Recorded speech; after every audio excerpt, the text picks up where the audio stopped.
நினைவு கூர்தலின் தியானங்கள். Reprint number 2467, மே 1899, பக்கம் 771. தலைப்பு: கர்த்தர் காட்டிக் கொடுக்கப்பட்டார். ஆதார வசன பகுதி: யோவான் 18ஆம் அதிகாரம் 1 முதல் 14 வரை.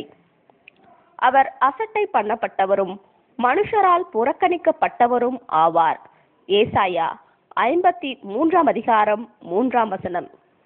கடைசி ராபோஜனத்திற்கு பிற்பாடு திராட்சை செடி மற்றும் அதன் கொடிகள் குறித்து தம்முடைய சீஷர்களுடன் பேசின பிற்பாடு நமது கர்த்தர் அருமையான ஓர் ஜெபம் ஏறெடுப்பது குறித்து யோவான் 17ஆம் அதிகாரத்தில் பதிவு செய்யப்பட்டுள்ளது.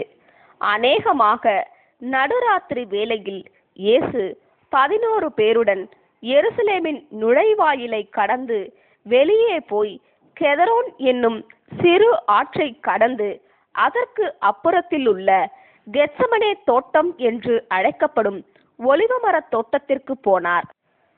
ஒருவேளை இது பொதுவான தோட்டமாக அல்லது நமது கர்த்தருடன் நட்புறவில் காணப்படும் யாரோ ஒருவருக்கு சொந்தமான தோட்டமாகவும் கூட இருக்கலாம். இத்தோட்டம் இருந்த இடமென கருதப்படும் இடமானது இன்றும் பல நூற்றாண்டுகளாக பூங்காவாக பராமரிக்கப்பட்டு வருகிறது. இத்தோட்டத்தை காண வரும் பார்வையாளர்களை வரவேற்க விரும்பும் துறவிகள் பொறுப்பில் இத்தோட்டம் இப்பொழுதும் காணப்படுகின்றது. தற்போது இந்த தோட்டத்தில் 6 அல்லது 8 மிக பெரிய மிக பழமையானதுமான ஒலிவ மரங்கள் காணப்படுகின்றன. இந்த ஒலிவ மரங்களை பார்க்கும்போது குறைந்தபட்சம் 1000 வருடங்களான மரம் என்று காட்சியளிக்கும். ஆனால் இவைகள் இன்னும் அதிகமான வருடங்களை கடந்ததாகவே இருக்க வேண்டும். நமது கர்த்தர் தம்முடைய சீஷர்களுடன் பேசிக் கொண்டிருந்த போதும் அவர்களுக்காக ஜெபித்த போதும் அவர் திடமனதுடன் காணப்பட்டதாக தெரிகிறது. அதாவது அவர்களுடைய இருதயங்கள் கலங்காதிருப்பதாக என்று அவர்களுக்கு அவர் புத்திமதி கூறிக்கொண்டிருந்த போது அவருடைய சொந்த இருதயம் கலக்கம் கொள்ளாமல் தான் காணப்பட்டது. ஆனால் அந்த சிறு கூட்டம் கெத்செமனேயை நோக்கி நடந்து கொண்டிருக்கையில் நம்முடைய அருமை மீட்பருடைய உணர்வுகளை மிகுந்த பாரம் அழுத்தினதை நம்மால் புரிந்து கொள்ள முடிகிறது.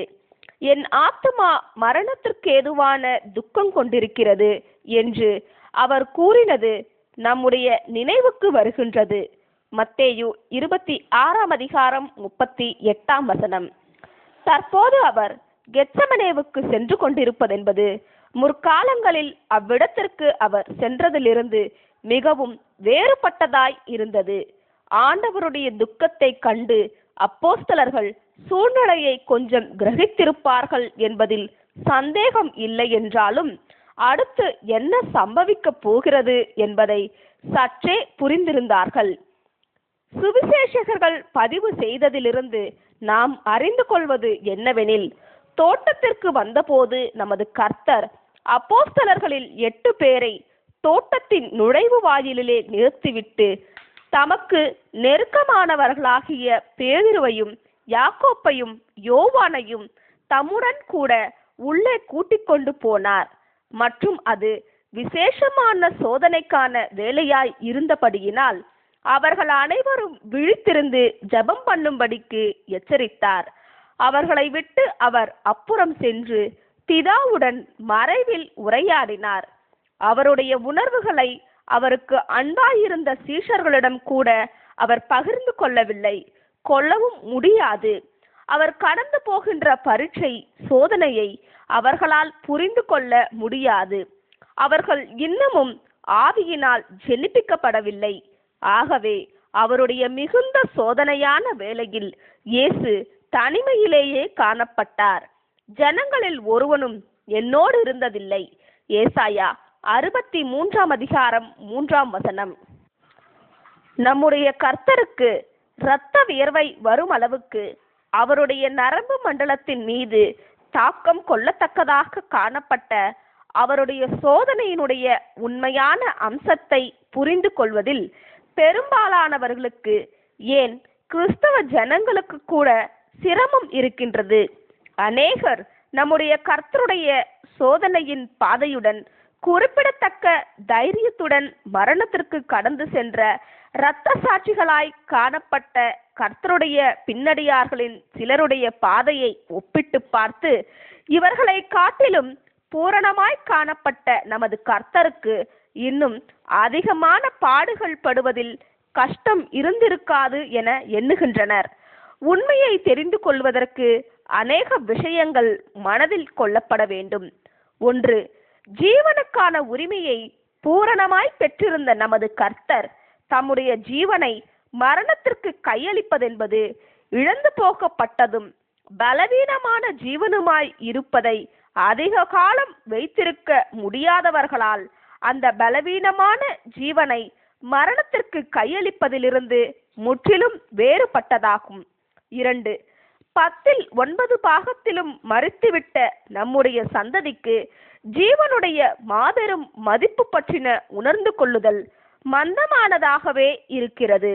அதாவது நம்முடைய சந்ததியினுடைய அனுபவங்கள் அனைத்தும் மரணத்துடன் தொடர்புடையதாக இருப்பதினால் நம்முடைய சந்ததி மரணத்தை வித்தியாசமான ஏதோ ஒன்றாக கருதுவதில்லை. ஆனால் இப்படியாக நம்முடைய கர்த்தருடைய விஷயத்தில் இருக்கவில்லை. அதாவது பிதாவுடன் ஆரம்பம் முதல் காணப்பட்டவரும் அனைத்தையும் உண்டு பண்ணினவருமாகிய ஜீவனின் அதிபதியினுடைய விஷயத்தில் இப்படியாக இருக்கவில்லை. அவரை பொறுத்த மட்டில் ஜீவன் என்பது மிகவும் விலையேற பெற்ற அருளாக, ஸ்லாக்கியமாக, சந்தோஷமாக இருந்தது. ஆகவே 10/9 ஏற்கனவே மரித்து போனவர்களாகவும் உணர்வுகள் அனைத்திலும் மழுங்கி போனவர்களாகவும் காணப்படும் நம்மை பார்க்கிலும் அவருக்கு மரணம் மிகவும் பயங்கரமானதாக காணப்பட்டது. அவர் ஒருவேளை மரணம் வரைக்கும் உண்மையுள்ளவராய் இருப்பாரானால் அவருக்கு உயிர்த்தெழுதல் கிடைக்கும் என்ற பிதாவினுடைய வாக்குத்தத்தத்தை பெற்றிருந்தார் என்பது உண்மைதான். மற்றும் அவர் பிதாவின் வாக்குத்தத்தத்தை நம்பினார் என்பதிலும் ஐயமில்லை. அவர் பிதாவினிடத்தில் கொண்டிருந்த விசுவாசத்திற்கு அவருடைய முழு வாழ்க்கையும் திரளான சாட்சியங்களை அளிக்கிறது. எனினும் அவருடைய விஷயத்தை பொறுத்த மட்டில் நம்மை பார்க்கிலும் அவருக்கான விசுவாச சோதனையானது மிகவும் நெருக்கடியானதே. பறிமுதல் பண்ணப்பட்ட ஜீவனில் சிறிதளவையே நாம் ஒப்பு கொடுக்க பெற்றிருக்கின்றோம். இன்னுமாக கிறிஸ்து மூலமாக எதிர்காலத்திற்குரிய பிதாவின் வாக்குத்தத்தம் மாத்திரம் நமக்கிராமல் நம்முடைய அருமை மீட்பரின் உயிர்த்தெழுதலில் செயல்பட்ட பிதாவின் வல்லமைக்கான உதாரணமும் கூட நமக்கு இருக்கிறது. ஆனால் இப்படியான தெய்வீக வல்லமைக்கான சான்றுகள் எதுவும் நமது கர்த்தருக்கு இருக்கவில்லை. தெய்வீக வாக்குத்தத்தத்தின்படி அவரே பிதாவின் சிருஷ்டிகளில் முதற் பலனானவராகவும் மரித்தோரிலிருந்து எழுந்த முதற் பேருமானவராகவும் இருக்க வேண்டியிருந்தது. கொலோசேயர் 1:18, 1 கொரிந்தியர் 15:20. ஆனால் இவைகள் அனைத்தும் அவருடைய ஊழியத்தின் ஆரம்பத்திலேயே அவரால் கருதப்பட்டு மதிப்பிடப்பட்டு மற்றும் ஏற்றுக்கொள்ளவும் பட்டுவிட்டது. ஆடுகளுக்காக தாம் தம்முடைய ஜீவனை ஒப்பு கொடுப்பது அவசியம் என்றும் தாம் அப்படியாக ஒப்பு கொடுக்க போவதாகவும் அவர் ஏற்கனவே சீஷர்களுக்கு தெரிவித்துள்ளார். யோவான் 10:15. ஆகவே பிதாவே, இந்த பாத்திரம் என்னை விட்டு நீங்க கூடுமானால் நீங்கட்டும் என்று நமது அருமையான மீட்பர் ஜெபம் பண்ணினதை அவர் மரணத்திலிருந்து தப்பித்து கொள்ள வாய்ப்பு இருக்குமானால் என்ற அர்த்தத்தில் கூறினார் என்று நாம் எடுத்துக்கொள்ளக்கூடாது. பாவத்திற்கான பலியாக தாம் உயர்த்தப்படாதது வரையிலும் உலகம் தம்மிடத்திற்கு இழுக்கப்படாது. அதாவது நம்முடைய பாவங்களுக்காக அவர் மரிப்பதும் அவருடைய மகிமைக்குள் பிரவேசிப்பதும் அவசியம் என்பதை அவர் ஏற்கனவே அறிந்திருந்தார் மற்றும் சீஷர்களுக்கும் இதை ஏற்கனவே அறிவித்திருந்தார். யோவான் 3:14, 12:32. தம்மை விட்டு நீங்க கூடுமானால் நீங்கட்டும் என்று அவர் வேண்டிக் கொண்ட பாத்திரமானது அவர் நியாயப்பிரமாணத்தை மீறினதாக கூறி அவரை கைது செய்து பொது விசாரணை அவருக்கு நடத்தி அவரை குற்றவாளி என்று தீர்ப்பிட்டு பிற்பாடு அவரை குற்றவாளி சிலுவையில் அறையப்படுதலின் காரணமாக காணப்படும் அவமானத்தையும் நிந்தையையும் குறிக்கின்றதாக நாம் எடுத்துக்கொள்ள வேண்டும். நம்முடைய பாவங்களுக்காக பொதுவான மனுஷர்கள் மரிப்பது போன்று எவ்விதமான விசேஷித்த அவமானம் இல்லாமல் அவர் மரிப்பதென்பது ஒரு காரியமாகவும் அவர் இப்படி உச்சகட்டமான அவமானத்திலும் கனவீனத்திலும் இகழ்ச்சியிலும் மரிக்க வேண்டுமென்பது வேறு காரியமாக இருக்கிறது. அநேகமாக பிதாவினுடைய ஞானத்தின்படி இந்த கடைசி அம்சமானது இவைகளெல்லாம் நிறைவேறப் போகும் தருணம் வரையிலும் நம்முடைய அருமையான மீட்பருக்கு ஏறக்குறைய மறைத்தே வைக்கப்பட்டிருந்தது. மேலும் மனிதனுக்கான ஈடுபலியை செலுத்தும் விஷயத்தில் ஒரு பாவி பாடுபடுவதை பார்க்கிலும் அதிகமாய் தாம் பாடுபடுவதற்குரிய எவ்விதமான அவசியமும் இருப்பதாக நம்முடைய கர்த்தருக்கு தெரியவில்லை. ஆகவே இப்பாத்திரம் என்னை விட்டு நீங்க கூடுமானால் நீங்கட்டும் என்று அவருடைய ஜெபம் காணப்பட்டது. அப்போஸ்தலர் கூட இந்த வித்தியாசத்தை உணர்ந்தவராக மரண பரியந்தம் தாழ்த்தினார் என்று கூறிய பின்னர், அதாவது சிலுவையின் மரண பரியந்தம் தம்மை தாமே தாழ்த்தினார் என்று கூறுகின்றார். பிலிப்பியர் 2:8. சிலுவையின் மரணமும் அதனோடு கூட உள்ள கனவீனம், நிந்தனை முதலியவைகளும் நம்முடைய முடிந்த மட்டுமுள்ள கணிப்பின்படி நமக்கான ஈடுபலியின் விலைக்கு அவசியமில்லை என்று காண்கிறோம்.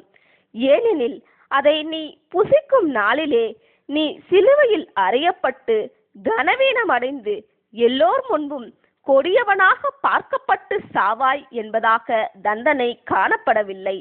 தண்டனை மரணமாக இருக்கின்றபடியினால் நம்முடைய கர்த்தருடைய மரணம் மாத்திரமே மனிதனுக்கான ஈடுபலி தொகையென போதுமானதாய் இருந்திருக்கும். ஆதியாகமம் 2:17. எனினும் இந்த அதிகப்படியான அவமானத்தின் அம்சமானது பிதாவினால் அவசியமானது என்று கருதப்பட்டபடியால் பாத்திரம் நீங்கவில்லை.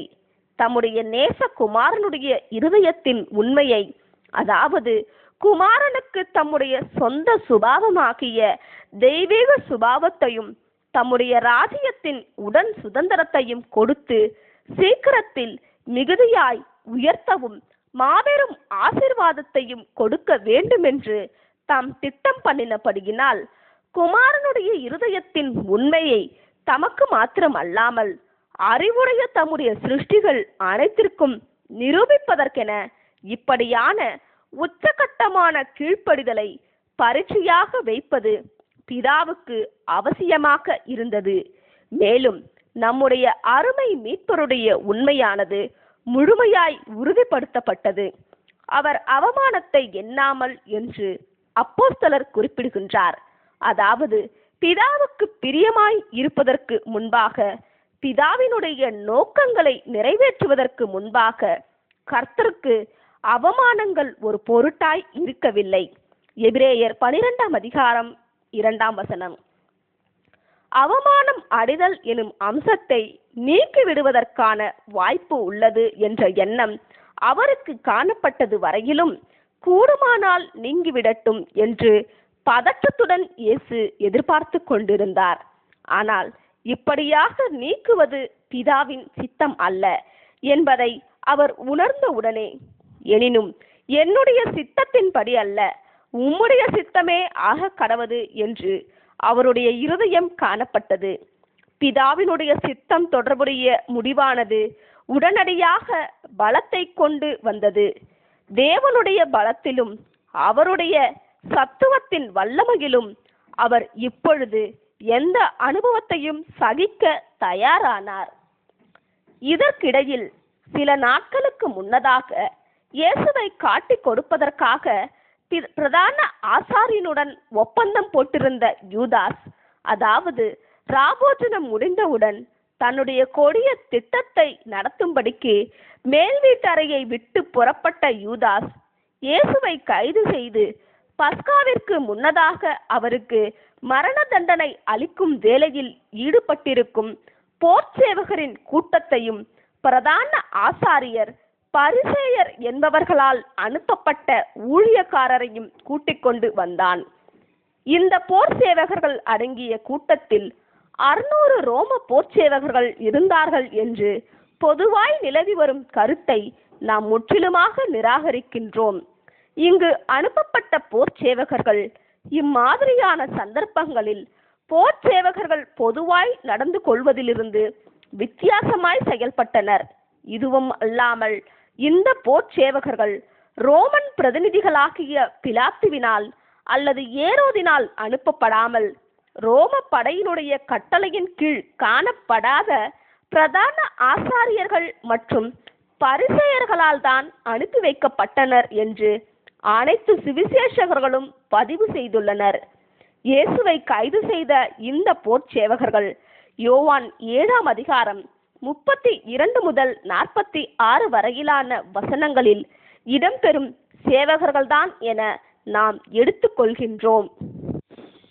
மத ரீதியிலான விஷயங்களில் யூத ஆலோசனை சங்கத்தாருக்கு ஓரளவுக்கு அதிகாரம் இருந்ததாகவும் கைது செய்வதற்கு அனுமதிக்கப்பட்டதாகவும், ஆனால் ரோம ஆளுநரின் சம்மதம் இல்லாமல் யூத ஆலோசனை சங்கத்தாருக்கு குற்றவாளிகளை மரண தண்டனைக்கு ஒப்பு கொடுக்க முடியாது என்பது தெரிகின்றது.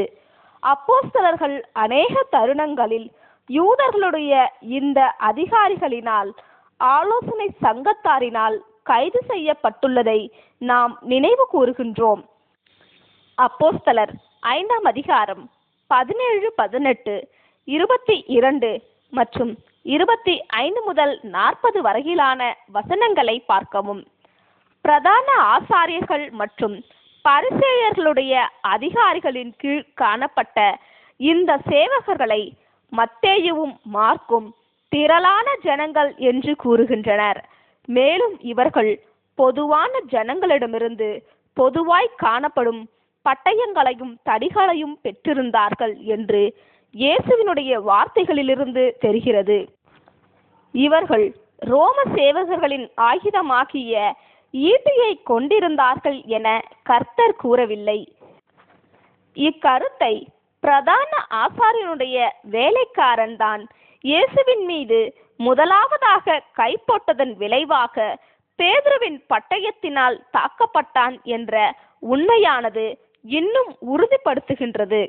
ஒருவேளை ரோம போர் சேவகர்கள்தான் இவ்விடத்தில் பொறுப்பேற்றிருந்திருப்பார்களே, ஆனால் பிரதான ஆசாரியனுடைய வேலைக்காரனுக்கு அங்கு செல்லுவதற்கு அதிகாரம் இருந்திருக்காது என்பதில் ஐயமில்லை.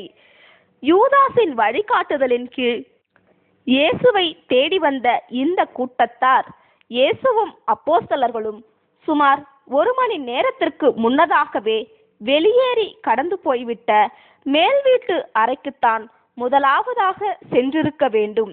இயேசுவும் 11 பேரும் மேல் வீட்டறையை விட்டு கடந்து போயிருப்பதை கண்டபோது அவர்களை கெத்சமனே தோட்டத்தில் கண்டுபிடிக்கலாம் என்பதை யூதாஸ் அறிந்திருந்தான். காரணம், இயேசு தம்முடைய சீஷருடனே கூட அடிக்கடி அங்கே போயிருந்தார். காட்டிக் கொடுத்த காரியம் தொடர்புடையதாய் மற்ற சுவிசேஷகர்களால் பதிவு செய்யப்பட்ட காரியங்களை யோவான் பதிவு செய்யாமல் விட்டுவிட்டார். அநேகமாக அன்பான சீஷனாயிருந்த யோவான் அவ்வுண்மைகளின் நிமித்தம் மிகவும் வெட்கமடைந்ததால் அவைகளை குறிப்பிட அவர் விரும்பவில்லை போலும். யூதாஸின் நம்பிக்கை துரோகம் போன்று வெகு சில சம்பவங்களே நடந்துள்ளது. துரோகியின் ஸ்தானமானது மிகுந்த இழிவானவர்கள் மத்தியில்தான் காணப்படுகின்றது என தவறான மனநிலையில் காணப்படும் மனுக்குலம் கூட உணர்ந்துள்ளது. ஆண்டவருடைய இப்படிப்பட்ட அன்புக்கும் இரக்கத்திற்கும் நன்மைகளுக்கும் நற்குணங்களுக்கும் எதிரான இப்படியான நம்பிக்கை துரோக செயல்கள் சர்வ சாதாரணமானதல்ல என்பதில் நாம் மகிழ்கிறோம். எனினும் கர்த்தருடைய ஜனங்களின் அனுபவத்தில் இதற்கு இணையான அனுபவங்கள் காணப்படுகின்றன. அதாவது சகோதரர்களால் வரும் மோசங்கள் கர்த்தருடைய ஜனங்களுக்கு உண்டு. இது யூதாசின் ஆவிக்கு ஒத்ததான எதுவும் நம்முடைய இருதயங்களை அலைக்கழிக்க நாம் அனுமதிக்க கூடாது என்று நம்மில் ஒவ்வொருவருக்கும் எச்சரிக்கின்றதாய் இருக்கிறது. இப்படிப்பட்டதான விஷயங்களில் நம்முடைய கர்த்தர் தம்முடைய சரீரத்தின் அங்கங்களை தம்முடன் ஒரே தளத்தில் வைத்தவராக இந்த சிறியவர்களான தம்முடைய சகோதரர்களுக்கு இடரல் உண்டாக்குகிறவர்கள் விஷயத்தில் இடரல் உண்டாக்குகிறவனின் கழுத்தில் எந்திரக்கல்லை கட்டி அவனை கடலின் ஆழத்தில் அமிழ்த்தி விடுகிறது அவனுக்கு நலமாயிருக்கும் என்று நமக்கு உறுதியளிக்கின்றார். மத்தேயு 18:6 தலைக்கும் அவருடைய சரீரத்தின் உடன் அங்கங்களுக்கும் செய்யப்படும் ஒவ்வொரு செய்கையினுடைய பின்பக்கத்திலும் நிச்சயமாக நல்ல அல்லது கெட்ட நோக்கம் ஒன்று காணப்படும். வலுவான நோக்கத்தை தேடுவது என்பது நம்பிக்கை துரோகத்திற்கான உறுதியான பழியிலிருந்து விலகுவதற்குரிய காரணங்களை தேடுவது ஆகாது. நம்முடைய அனுபவத்தையும் கணிப்பையும் வைத்து பார்க்கும் பொழுது வல்லமை அல்லது ஸ்தானங்கள் அடைவதற்கான இச்சையும் பேராசையும் தான் கள்ள சகோதரர்கள் செய்யும் நம்பிக்கை துரோகமான செயலுக்கு ஊற்றாக இருக்கின்றது. இப்படிப்பட்ட பரிசுத்தமற்ற லட்சியங்களை மேன்மைப்படுத்துவதற்குரிய ஆசையானது இவ்வாசையை கொண்டிருக்கும் இருதயத்தை கண்டிப்பாய் மாசுபடுத்திவிடும். ஒருவர் பின்வருமாறு எழுதியுள்ளார்: ஒரு எண்ணத்தை விதைத்தால் நீ ஒரு கிரியையை அறுப்பாய். ஒரு கிரியையை விதைத்தால் நீ ஒரு பழக்க வழக்கத்தை அறுப்பாய். ஒரு பழக்க வழக்கத்தை விதைத்தால் ஒரு குணத்தை அறுப்பாய். ஒரு குணத்தை விதைத்தால் நீ ஓர் இலக்கையே அடைந்து விடுவாய். யூதாசின் எண்ணங்கள் வெளியரங்கமான பொல்லாத கிரியையின் தோற்றத்தை எடுப்பதற்கு முன்னதாக யூதாஸ் ஒரு குறிப்பிட்ட காலம் வரைக்கும் பொல்லாத எண்ணங்களை விதைத்து வந்துள்ளார். யூதாஸ் ஆஸ்தி மற்றும் செல்வாக்கின் மீது பேராசை கொண்டிருந்தார். அவர் சீஷர்களுடைய சிறிய கூட்டத்திற்கு பொருளாளரானார். மேலும் நன்கொடையாக கொடுக்கப்பட்ட பணத்தில் ஒரு பாகத்தை தன்னுடைய சொந்த காரியங்களுக்காக யூதாஸ் திருடினதாக வேத வாக்கியங்கள் தெரிவிக்கின்றன. யூதாஸ் எந்த அளவுக்கு பணத்தின் மீது ஆசை வைத்தாரோ அந்த அளவுக்கு அந்த ஆசையை நடைமுறையும் படுத்தினார். அதாவது தனது ஆண்டவரை 30 வெள்ளிக்காசுகளுக்கு காட்டிக் கொடுக்க விருப்பம் கொள்ளும் அளவுக்கு பணத்தின் மீதான யூதாஸின் ஆசை பெருகினது. யூதாஸ் வாக்களிக்கப்பட்ட ராஜ்யத்தை எதிர்பார்த்ததாகவும் அநேகமாக அந்த ராஜ்யத்தில் ராஜரீக பொருளாளர் எனும் உயர்வான ஸ்தானத்தை அடைய எதிர்பார்த்ததாகவும் தெரிகின்றது. யூதாஸ் தான் காட்டிக் கொடுத்ததன் விளைவாக உண்டான நிகழ்வுகளின் நிமித்தம் பயங்கரமான ஏமாற்றத்தை அடைந்திருப்பார் என்பதிலும் நிச்சயமே. நமது கர்த்தர் தம்முடைய சத்துருக்களின் கையினின்று அற்புதமான வல்லமையினால் தம்மை தப்புவித்துக் கொள்ளுவார் என யூதாஸ் எதிர்பார்த்திருக்க வேண்டும். இதைவிட பரந்த மனப்பான்மையுடன் கூடிய கண்ணோட்டத்தில் யூதாசினுடைய நம்பிக்கை துரோகமான செயலை எடுத்துக்கொள்ள நமக்கு தெரியவில்லை. எனினும் இந்த பரந்த மனப்பான்மையுடன் கூடிய கண்ணோட்டம் கூட யூதாசினுடைய செய்கையிலுள்ள கரும்புள்ளிகளில் கொஞ்சத்தையே துடைக்கின்றது. எனினும் பணம் விஷயத்திற்காக தன்னுடைய சிறந்த நண்பனை இழிவான விதத்தில் தற்காலிகமாக கூட பயன்படுத்த விரும்புகிறவன் பணத்தின் மீதான தன்னுடைய ஆசையுடன் தன்னுடைய அனைத்து உணர்வுகளையும் வேசித்தனம் பண்ணியுள்ளதை வெளிக்காட்டுகின்றவனாய் இருக்கின்றான். கனமடைவதற்குரிய ஆசையும் கூட யூதாசுக்கு காணப்பட்டிருக்கலாம்.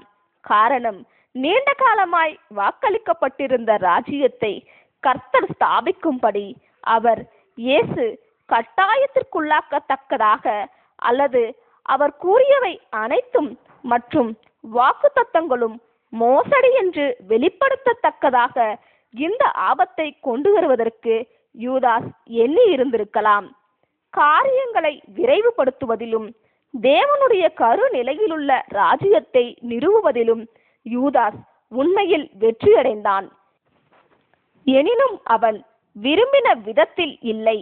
அதுவும் எந்த விதத்திலும் அவனுக்கு கனத்தையோ அல்லது நன்மையையோ அளிக்கும் விதத்தில் அல்ல.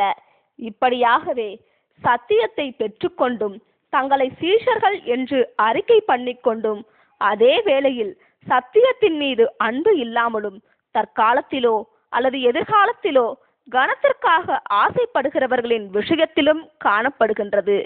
கிறிஸ்துவின் நாமத்தை தரித்துள்ளவர்களாகிய நாம் அனைவரும் இந்த வெட்கக்கேடான பண்பின் எவ்வித அம்சங்களும் நம் எவரிடத்திலும் காணப்பட்டு விடாதபடிக்கு கவனத்துடனும் விழிப்புடனும் ஜெபத்துடனும் இருக்க கடவோம். கர்த்தரையும் சகோதரரையும் காட்டிக் கொடுக்கும் விஷயத்தில் பல்வேறு இரகசியமான வழிகளும் அநேக வெளியரங்கமான வழிகளும் இருப்பதை நாம் நினைவில் கொள்வோமாக. இயேசு தம்மீது வரவிருக்கும் அனைத்து காரியங்களையும் முன்கூட்டியே அறிந்திருந்தார் என சுவிசேஷகர்கள் தெரிவிக்கின்றனர். மேலும் அவர் ஜெபம் பண்ணின போது வானத்திலிருந்து ஒரு தூதன் தோன்றி அவரை பலப்படுத்தினான் என்றும் நமக்கு தெரிவிக்கப்படுகின்றது. கர்த்தர் பட வேண்டிய பாடுகள் எவை மற்றும் அவைகள் எப்படி எதிர்பார்க்கப்பட வேண்டும் என்பவை தொடர்புடைய விஷயங்களிலும் பிதாவின் சித்தத்தை பற்றி கர்த்தருக்கு தெரிவிப்பதாக தூதனின் இவ்வூழியம் காணப்பட்டிருக்கலாம். மேலும் காரியங்கள் தொடர்பான இந்த அறிவின் காரணமாகவும் பிதா அனைத்தையும் நன்மைக்கு ஏதுவாக மாற்றுவார் என்ற நிச்சயத்தின் காரணமாகவும் அவருடைய இருதயம் பலப்பட்டது. மற்றும் இதற்கு பின்னர் நடந்த காரியங்கள் அனைத்திலும் நம்மால் அவரிடம் கவனிக்க முடிந்த மாபெரும் அமைதியையும் அவருக்கு கொடுத்தது. இயேசுவை கைது செய்யும்படிக்கு வந்த போர் சேவகர்கள் அவரை மரங்களின் மறைவுகளுக்குள்ளெல்லாம் தேட வேண்டிய நிலை தங்களுக்கு ஏற்படும் என்று எண்ணி இருந்திருக்க வேண்டும். ஆகவே அவர்கள் பந்தங்களோடும் தீவெட்டிகளோடும் வந்திருந்தார்கள். நமது கர்த்தர் அவர்களிடமிருந்து தப்பி ஓடுவதற்கு பதிலாக அவர்களுக்கு முன்பாக எதிர்பட்டு அவர்கள் யாரை தேடுகிறார்கள் என்று கேட்டது நிமித்தம் அவர்களுக்கு மிகுந்த ஆச்சரியம் ஏற்பட்டிருந்திருக்கும் என்பதில் ஐயமில்லை. இந்த போர்ச்சேவகர்களில் சிலருக்கும் ஏற்கனவே கர்த்தரை, அதாவது அவருடைய அற்புதங்கள், பிசாசுகள் மீதான வல்லமைகள் முதலியவைகள் பற்றிய அறிவு இருந்திருக்க வாய்ப்பு உண்டு. மேலும் இது கூட அவர்கள் பின்னிட்டு தரையில் விடுவதன் மூலம் தங்களது பலவீனத்தை வெளிப்படுத்தினதற்கான காரணமாக கூட இருக்கலாம். இல்லையேல் தாம் அவர்களை எதிர்க்க விரும்பினால் அவர்களை எதிர்ப்பதற்கான முழு வல்லமையும் தம்மிடத்தில் இருக்கின்றது என்பதை வெளிப்படுத்தும் நோக்கத்திற்காக அவர்கள் பின்னிட்டு தரையில் விடத்தக்கதாக அவர்கள் மீது உயர்மனதின் சக்தியை கூட நமது கர்த்தர் பயன்படுத்தி இருக்கவும் வாய்ப்புள்ளது. இதே படிப்பினையானது பேதுரு பட்டயத்தை பிரதான ஆசாரியனுடைய வேலைக்காரன் மீது உபயோகித்த போதும் கற்றுக் கொடுக்கப்படுகின்றது என நாம் நம்புகிறோம். அப்போஸ்தலர்கள் பட்டயங்களை எடுத்துக்கொள்ளும்படிக்கு நமது கர்த்தர் அவர்களிடம் கூறினார் என்றும் 2 பட்டயங்கள் இருக்கிறது என்று சொன்னபோது அவை போதும் என்று நமது கர்த்தர் கூறினார் என்றும் சுவிசேஷகங்களில் ஒருவர் பதிவு செய்துள்ளது நம்முடைய நினைவிற்கு வருகின்றது. லூக்கா 22 அதிகாரம் 36-38 வசனங்கள். தமக்காக தம்முடைய சீஷர்கள் சரீர பிரகாரமான யுத்தம் பண்ண வேண்டும் என்ற எண்ணம் நம்முடைய கர்த்தருக்கு இல்லை. இதை அவர் பிற்பாடு என் ராஜ்யம் இவ்வுலகத்திற்குரியதல்ல, என் ராஜ்யம் இவ்வுலகத்திற்குரியதானால் நான் யூதரிடம் ஒப்பு கொடுக்கப்படாதபடிக்கு என் ஊழியக்காரர் போராடி இருப்பார்களே. இப்படி இருக்க என் ராஜ்யம் இவ்விடத்திற்குரியதல்ல என்று தெரியப்படுத்துகின்றார். யோவான் 18 அதிகாரம் 36 வசனம்.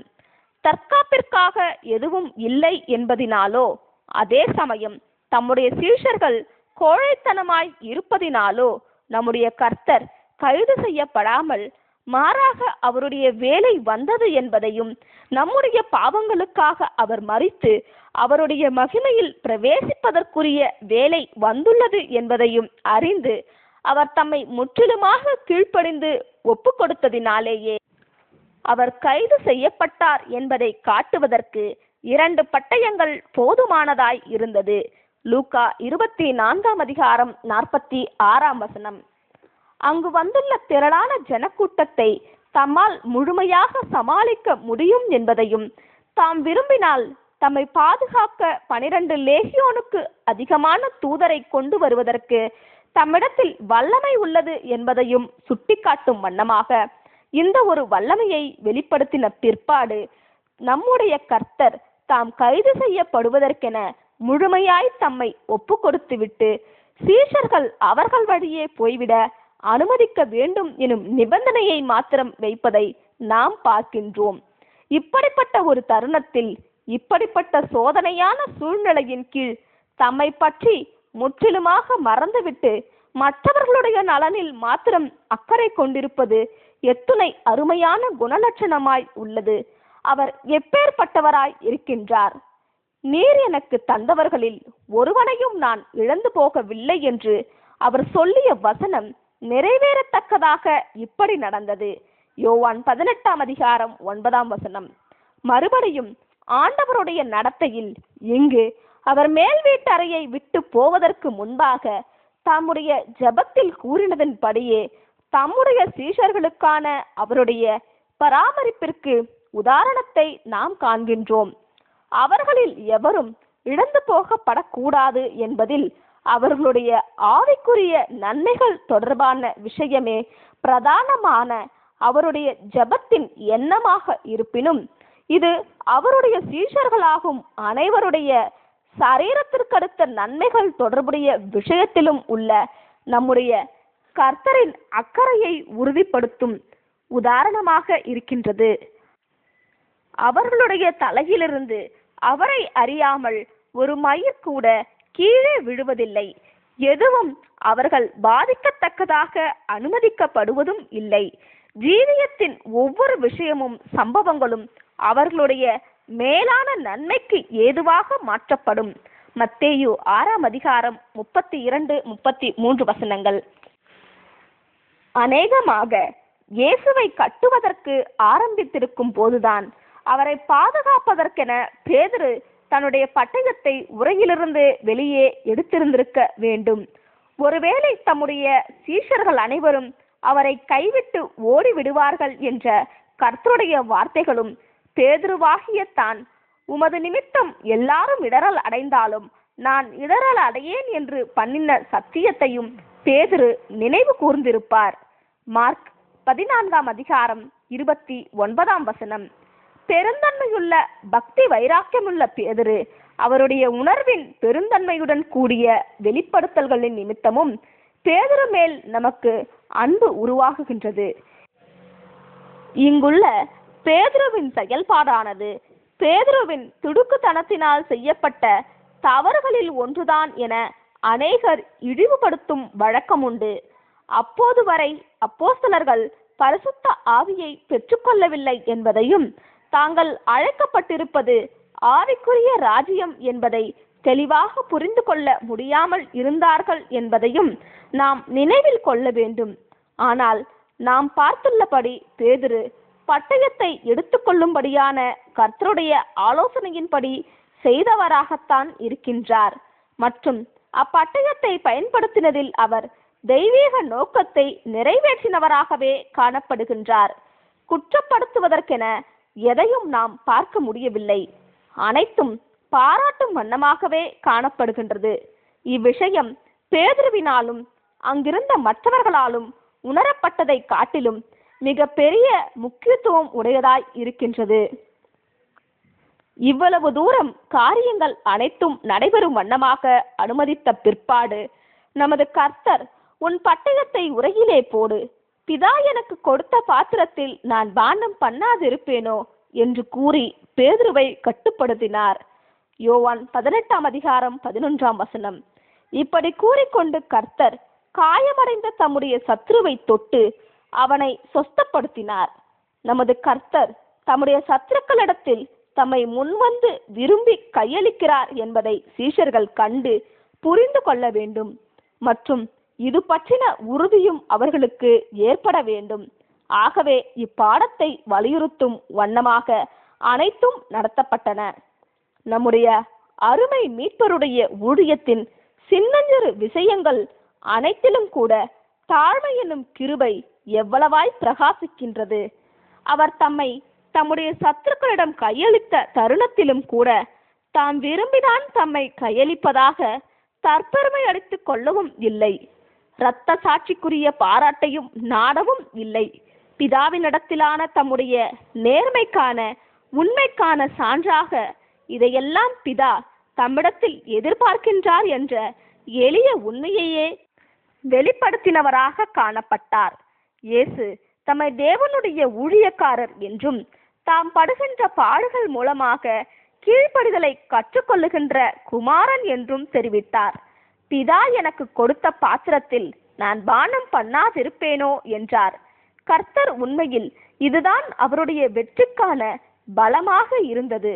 அதாவது அவருடைய சித்தத்தை அவர் முழுமையாய் பிதாவின் சித்தத்திற்கு ஒப்பு கொடுத்திருந்தார் மற்றும் பிதாவினால் நன்மைக்கேதுவாக மாற்ற முடிகின்றதை மாத்திரம் தவிர மற்றபடி எந்த தேவையற்ற பொல்லாப்புகளையும் பிதா தம் மீது வர அனுமதிப்பதில்லை என்ற உண்மையை அவருடைய விசுவாசம் பற்றி பிடித்திருந்தது.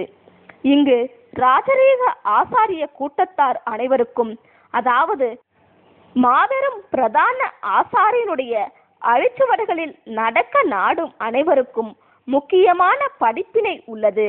நான் கிறிஸ்துவில் நிலைத்திருந்து அவருடைய அடிச்சுவடுகளில் நடக்க நாடுவது வரையிலும் நமக்கான ஜீவியத்தின் சோதனையான அனுபவங்கள் அனைத்தும் நமக்கென கர்த்தரால் கவனமாய் கருத்தில் கொள்ளப்படுகின்றது. அதாவது நமக்கு தேவையற்றதும் நமக்கு நித்திய கன மகிமையை உண்டாக்காததுமான எந்த கசப்பான அனுபவங்களையும் நம்முடைய துக்கம் மற்றும் சோதனையின் பாத்திரத்தில் அவர் ஊற்றுவது இல்லை என்பதை நாமும் நினைவில் கொள்ள வேண்டும்.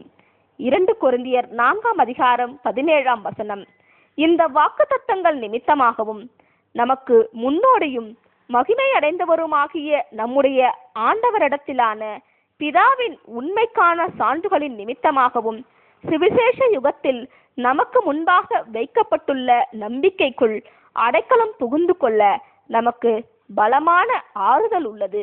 எபிரேயர் 6:18-20 வெட்டப்பட்ட காதை சொஸ்தப்படுத்தின நமது கர்த்தருடைய கடைசி அற்புதமானது அவருடைய குணலட்சணத்திற்கும் போதனைக்குமான மிக அருமையான உதாரணமாக விளங்குகின்றது. இது உங்கள் சத்துருக்களை சிநேகியுங்கள், உங்களை பகைக்கிறவர்களுக்கு நன்மை செய்யுங்கள் என்ற அவருடைய வார்த்தைகளுக்கான உதாரணமாயிற்று. இது அவருடைய போதனைகள் வெளிப்படுத்தின தெய்வீக அன்பினால் அவர் நிரம்பியிருப்பதையும் அவரை இழிவான விதத்தில் நடத்தினவர்களிடத்திலும் அவரை துன்பப்படுத்தினவர்களிடத்திலும் அவருக்கு எந்த கசப்பும் இல்லை என்பதையும் காட்டுகின்றது. நமது கர்த்தரை கட்டுவதற்கு அவசியம் இல்லை. ஆனால் இந்த போர் சேவகர்களை அனுப்பி வைத்தவர்களுக்கு முன்பாக இந்த போர் சேவகர்கள் தங்களது வீரத்தை வெளிப்படையாக காண்பிக்க வேண்டும் என்று ஆசைப்பட்டதினால் இப்படியாக அவரை கட்டியிருக்கலாம். இதை நமது கர்த்தர் கண்டித்ததை மார்க் 14:48-49 பார்க்கலாம். இயேசு அவர்களை நோக்கி, கள்ளனை பிடிக்க புறப்படுகிறது போல நீங்கள் பட்டயங்களையும் தடிகளையும் எடுத்துக்கொண்டு என்னை பிடிக்க வந்தீர்கள். நான் தினந்தோறும் உங்கள் நடுவிலே தேவாலயத்தில் உபதேசம் பண்ணி கொண்டிருந்தேன். அப்பொழுது நீங்கள் என்னை பிடிக்கவில்லையே. ஆனாலும் வேத வாக்கியங்கள் நிறைவேற வேண்டியதாய் இருக்கிறது என்றார். அப்பொழுதுதான் 11 பேரும் அவரை தனியே விட்டுவிட்டு ஓடிவிடுகின்றனர். யூதாஸ் போர் சேவகர்களுடன் கூட ஆசாரியனாகிய அன்னாவினுடைய வீட்டிற்கு போனான். இந்த அன்னாதான் யூதாசுடன் விலைபேரம் பேசியிருந்தான். மேலும் இத்தருணத்தில் தான் ஒப்பந்தத்தின்படி நிறைவேறி முடிந்துள்ள யூதாசுக்கு கூலியாக 30 வெள்ளிக்காசுகள் செலுத்தப்பட்டிருக்க வேண்டும். இவன் ஈனமான கேடுகட்ட மனுஷன். மனுஷகுமாரனை குறித்து எழுதப்பட்டது போல அவர் மரணத்திற்குள் போனார். ஆனால் அவர் மரிக்க வேண்டியது அவசியம் எனும் காரியமானது அவரை அவருடைய சத்துருக்களின் கையில் கையளித்த கொலைக்கார பேராசை மற்றும் நம்பிக்கை துரோகத்தினுடைய கொடூரத்தின் வீரியத்தை குறைத்தும் காட்டுவதில்லை. இப்படியாகவே கிறிஸ்துவனுடைய சரீர அங்கங்களின் விஷயத்திலும் காணப்படுகின்றது. கிறிஸ்துவனுடைய சரீர அங்கங்களுக்கு அவமானங்கள் வருவது அவசியமாய் உள்ளது. இன்னுமாக தலையினுடைய உபத்திரவங்களில் குறைவானதை கிறிஸ்துவின் சரீரமானது நிறைவேற்றுவது என்பது தெய்வீக திட்டத்தின் ஒரு பாகமாக இருக்கின்றது. கொலோசையர் 1:24. எனினும் இது இப்படியான காட்டிக் கொடுத்தலை செய்பவர்களின் செய்கையினுடைய பாவத்தை குறைத்திடாது. அதுவும் சத்தியத்தின் அறிவை அனுபவத்திற்கும் கள்ள சகோதரருடைய விஷயத்தில் குறைந்திடாது. கர்த்தருக்கும் சரி, அவரோடு கூட உண்மையாய் பாடு அனுபவிக்கும் அனைவருக்கும் சரி, பரீட்சைகளும் சோதனைகளும் ஆசீர்வாதத்தை கொண்டு வருவதாக இருப்பினும், யூதாசின் போக்கை தெரிந்து கொண்டு அநீதி செய்பவர்கள் தங்களுக்கு கனமும் ஆசீர்வாதமும் வேண்டும் என்பதற்காக பொல்லாப்பு செய்யும்படிக்கு தங்களை விற்று போடுகிறபடியால் தாங்கள் இச்சித்த கனங்களையும் ஆசீர்வாதங்களையும் ஒருபோதும் அடைவதில்லை. ஆமேன்.